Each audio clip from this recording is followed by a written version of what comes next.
From MTN News, this is Montana This Morning. And good Monday morning. Welcome to Montana This Morning. I'm Andrea Lutz. Victoria Hill has the morning off. Well, today, thousands of Billings students will head to class for the first day of school, and they will be required to wear masks. Superintendent Greg Upham instituted the mask mandate over the weekend, citing a COVID-19 outbreak on the Skyview football team's roster. Upham's decision is frustrating some parents, faculty members, and students.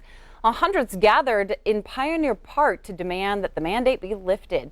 Organizer Luke Hudson says parents want to be able to make the decision for themselves on whether their child wears face covering. We believe that private healthcare decisions like masking children is a right for the parents to make privately. We believe that the school district does not have the ability to mandate masks on our children, but based on the Constitution of the state, Article 10, Section 1, that we are guaranteed an equal education under the law. And we believe that there are no conditions attached to that article, and so that is what we're rallying for. The group is planning to hold another rally against the mandate tomorrow night at 5:30 on the Yellowstone County Courthouse. Meanwhile, Superintendent Upham says any staff members who don't wear their masks could be fired.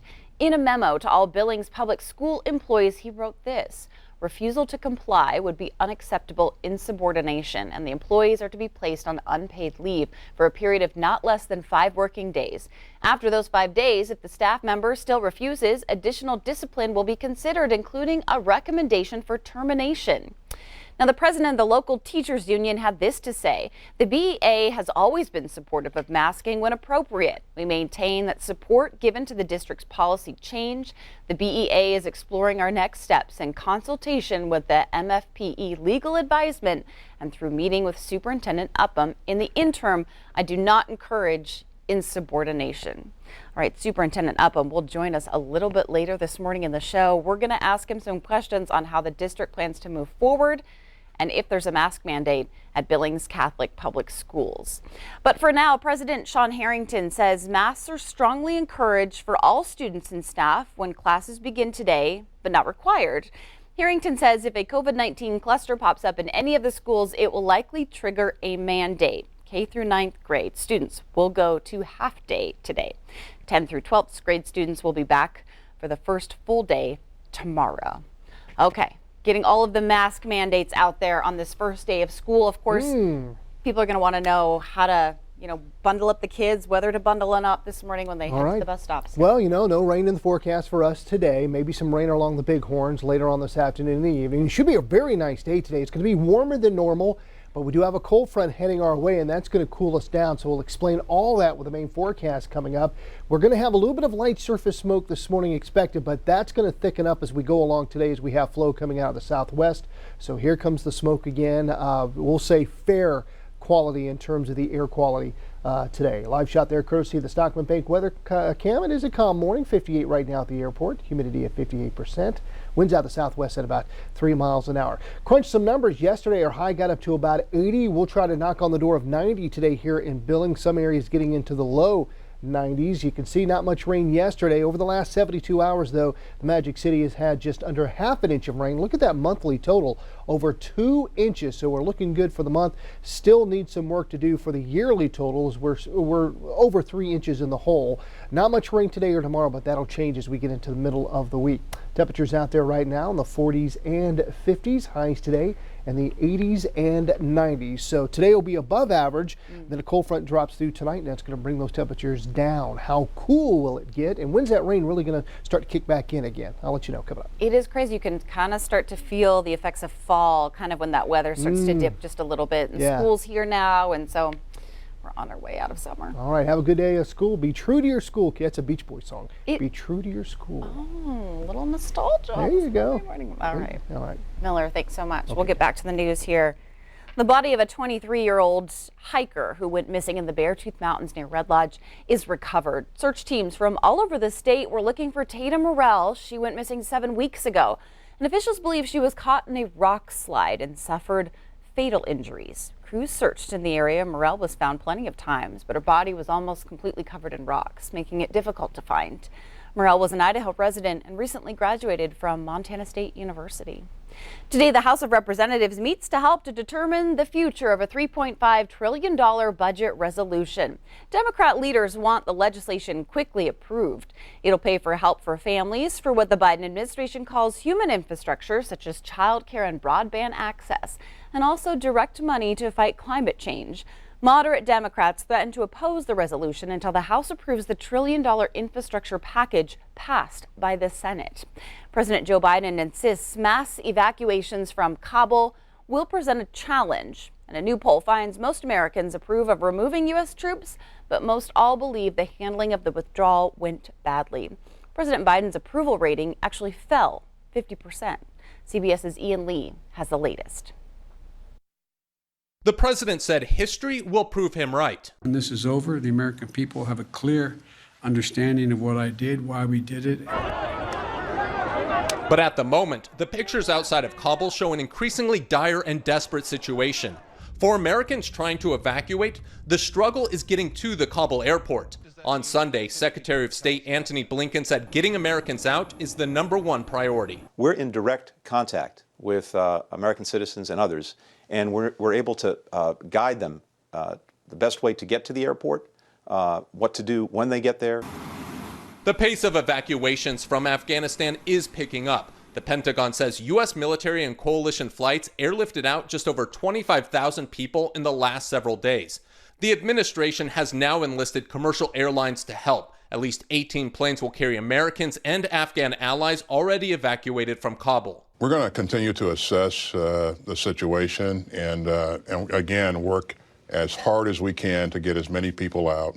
That's not good enough for some critics. They're not negotiating with the Taliban. They've completely surrendered to the Taliban. They are in control of Kabul. That is the reality. That's the reality that we have to deal with. G7 leaders have called for a virtual meeting Tuesday to discuss what they believe is fast becoming an international humanitarian crisis. Ian Lee, CBS News, London.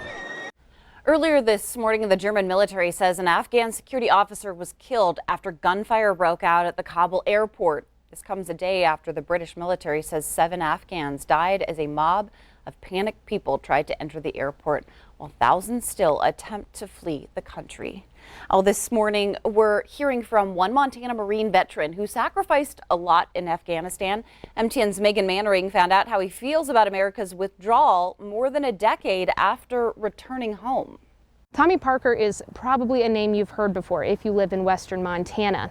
After joining the Marine Corps, being deployed to Afghanistan, and later having both of his legs and most of his left hand amputated, he returned home to Montana not only a veteran, but a hero. And now as the country erupts with opinions over whether the U.S. should have withdrawn from Afghanistan, it's the veterans like Tommy Parker who offer the most unique perspective. 10 years ago, Tommy Parker came home. You may recall this scene from the Missoula airport, a hero returning from war, bruised and beaten. There's emotions flying everywhere. Parker joined the Marines after high school. He'll tell you his motive was anything but heroic. He was just a kid looking for something to do. But only 10 days after his 21st birthday, he received his first and last assignment. So I deployed to Afghanistan September 28th of 2010. And it was my first deployment and my only deployment. We deployed to a place called Sangin, Afghanistan, which is in the Helmand province. Call it luck or call it tragedy, but Parker made it out of Afghanistan. However, due to a life-altering injury, the journey to where he is today wasn't always full of heroic cheers. The day that I got injured, December 11th of 2010, my unit was tasked with detonating some IEDs that were outside of a farmer's compound. We went there, we blew it up, everything was okay. And then when we were almost back to our patrol base, I stepped on an improvised explosive device, resulting in the amputation of my right leg just above my knee, my left leg at my hip, and all the fingers on my left hand save my thumb. So ultimately it left me 4'2", 220 pounds and brutally handsome. His battle overseas ended in an instant, but a battle back home was just beginning. Like so many of our country's veterans, Parker fell victim to the harsh reality that comes with life after war. It was a long process, and I made it a longer process because I lost direction and purpose in my life. for a long time. And I decided to beta test narcotics for almost a decade, starting with opiates, meaning pain pills prescribed by doctors, eventually branching off to heroin and then to methamphetamine, resulting in me being incarcerated for altogether almost 18 months. Parker's life would look drastically different had it not been for Afghanistan. But looking at the sum of his life's experiences, he knows his sacrifice was worth it. There were hundreds of thousands of people that died on both sides, that lost limb, and there were Americans that went over there and fought for soil that we weren't allowed to keep. But the untangible impact that we might have made on those young lives in the generations to come, showing them that they can change their country, that it can be better, I think that the juice was worth the squeeze. The decision to pull out of Afghanistan will be debated for years to come. Parker proposes that we switch our focus from assessing and arguing to caring for a group of people who are coming home, many of whom will be in the same position that he was in 10 years ago. But what I can speak to is the veterans that are back home that might be 3/4 away down a bottle right now watching this, or staring at their bracelet with their friend's name on it, wondering, was it worth it? Hold on while I stifle my tears. It was. And I urge you to find a purpose that's outside of that bottle and continue to push. My face looks weird because I'm trying not to cry, but it gets better, bro. Promise. In Ronan, Megan Mannering, MTN News. Thanks, Megan. At least 22 people are dead in Tennessee after a strong storm. Officials say there's still people missing. Meanwhile, tropical storm Andrea made landfall in Rhode Island, drenching much of the Northeast. CBS's Bradley Blackburn has more. My mama being rescued. Search and rescue efforts are underway in Middle Tennessee after record-breaking rainfall caused deadly flooding. It is a devastating picture of loss and heartache. Among the dead, 7-month-old twins Ryan and Riley, who were yanked from their father's arms by the raging water. 2-year-old Kellen Cole Burrow is still missing. He was ripped away from his mother and 4 siblings. They were on the clotheslines hanging on, and she had a hold of all of them, trying to keep all of them. Many of the victims are from the small town of Waverly, about 75 miles west of Nashville. Our friends and our families and our people that we associate with is all that matters. In the Northeast, Tropical Storm Henri made landfall over the weekend, and here on New York's Long Island, the storm caused some flooding, but its last-minute shift spared residents from widespread destruction. We certainly caught a break with the storm moving a little bit further east. Still, Henri knocked out power to more than 100,000 people and flooded neighborhoods throughout the Northeast. When I opened my door, water just came into my car. Henri's winds knocked over this giant maple tree on Phyllis Chase's farmhouse in Auburn, Massachusetts. I will remember Henri. He's on my list. New York's Central Park recorded its wettest hour ever. 1.94 inches of rain fell between 10 and 11 p.m. on Saturday. Bradley Blackburn, CBS News, Riverhead, New York. The National Hurricane Center says flooding is expected across portions of New England and the North Mid-Atlantic states through today.